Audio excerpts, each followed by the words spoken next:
Assalamualaikum warahmatullahi wabarakatuh. Alhamdulillah kita masih diberi kesehatan sehingga kita bisa menyaksikan video ini bersama-sama. Sholawat beriringkan salam tidak lupa pula kita hadiahkan kepada Nabi besar Muhammad SAW dengan melafazkan Allahumma sholli ala Sayyidina Muhammad wa ala ali Sayyidina Muhammad. Baiklah, di sini tujuan kami membuat video ini adalah untuk mendapatkan nilai dengan menyelesaikan tugas pembelajaran berbicara. Di sini kelompok kami terdiri dari 2 orang yang bernama Gio Vanesvandes Pahendri dan Fitri Yuliani dengan saya sendiri. Di sini kami akan menyampaikan materi kami yang membahas berbicara sebagai kegiatan berkomunikasi yang akan dijelaskan oleh Gio. Kepada Gio saya persilahkan. Baik, di sini saya akan membacakan materi kami. Yang pertama, berbicara di lingkungan formal. Berbicara formal yaitu kegiatan berbicara yang terikat pada aturan-aturan, baik aturan yang berkaitan dengan tata krama maupun kebahasaan.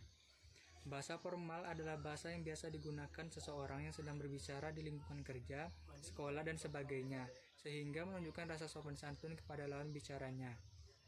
Berbicara dalam situasi formal bukanlah hal yang mudah. Tidak semua orang pintar dan berpendidikan tinggi, mahir, dan terampil berbicara. Buktinya, banyak sekali di antara kita, khususnya pelajar dan mahasiswa, yang masih takut untuk berbicara di depan umum atau berbicara di depan banyak orang, bahkan di depan teman-temannya.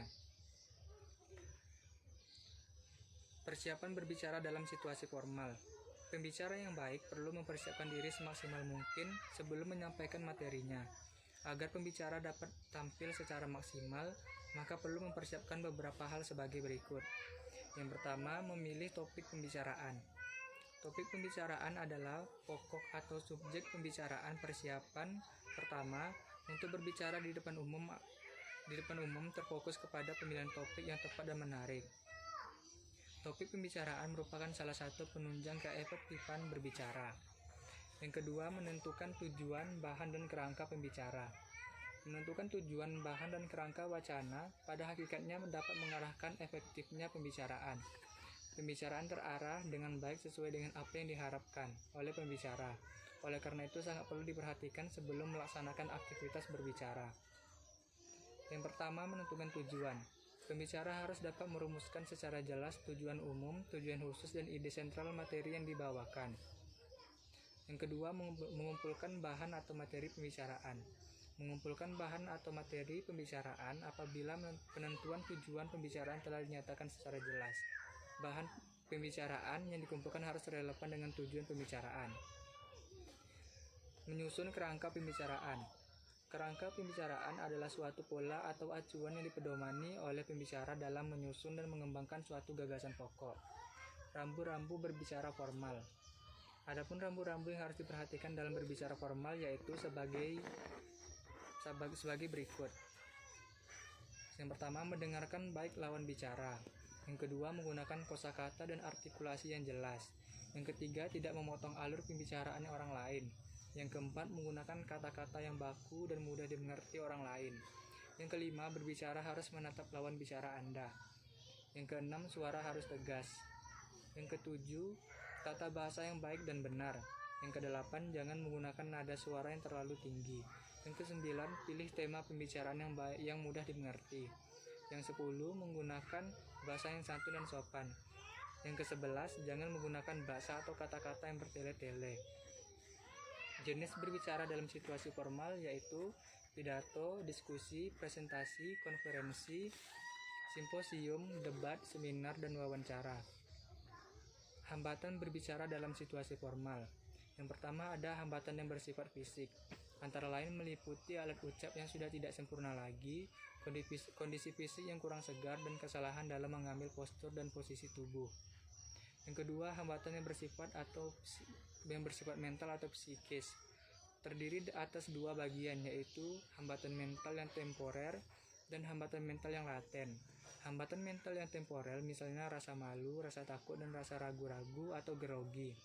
Hambatan mental yang bersifat laten ada 4 jenis, yaitu tipe penggelisah, tipe vokalis, tipe penggumam, dan tipe tuna gairah. Yang ketiga, hambatan lain meliputi kurangnya penguasaan kaidah yaitu tata bunyi, tata bentuk, tata kalimat, dan tata makna. Kurangnya pengalaman dalam hal berbicara, kurangnya perhatian pada tugas yang diemban di bidang berbicara, dan adanya kebiasaan yang kurang baik.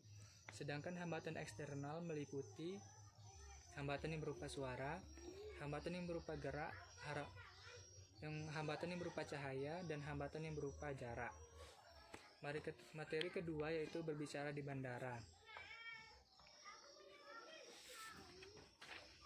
Di bandara penting untuk menerapkan etika berbicara dengan orang di sekitar. Berikut ini adalah beberapa etika berbicara di bandara. Yang pertama, menggunakan bahasa formal. Ketika kita sedang di bandara, lebih baik kita berbicara kepada orang yang tidak kita kenal, seperti minta tolong ke security ataupun hanya sekedar ingin berbicara kepada penumpang lain, menggunakan bahasa formal karena akan lebih efektif dan akan terlihat lebih sopan dan beretika. Yang kedua, jangan berbicara terlalu kencang. Baik pada percakapan telepon maupun percakapan langsung, hindari berbicara suara kencang sebab dapat mengganggu kenyamanan penumpang lain, apalagi di jadwal penerbangan malam dan pagi buta. Yang ketiga, jangan bercanda soal bom. Sanksi tegas dari denda sampai penjara bagi yang bercanda soal bom di lingkungan bandara dan pesawat, karena hal ini akan memicu kepanikan dan membuat situasi menjadi lebih tidak baik, dan juga sikap seperti ini sangat tidak sopan dan beretika. Materi yang ketiga, tawar-menawar. Tawar-menawar adalah suatu jenis negosiasi yang dilakukan oleh penjual dan pembeli untuk menentukan harga suatu barang. Hal ini biasanya dilakukan di pasar tradisional. Saat tawar-menawar biasanya dilakukan dengan bahasa yang non-formal atau bahasa keseharian atau bahasa daerah.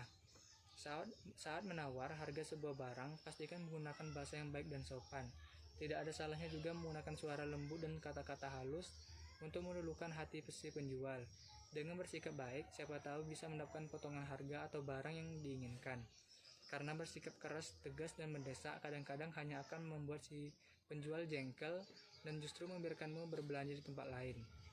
Baiklah, selanjutnya akan dilanjutkan oleh pemateri yang kedua, yaitu Fitri Yuliani. Baik, poin yang keempat, memperkenalkan diri. Aspek yang perlu diperhatikan dalam memperkenalkan diri dan orang lain dalam forum resmi meliputi keadaan, nama panggilan, tempat tanggal lahir, tempat tinggal, hobi, serta keahlian yang dimiliki.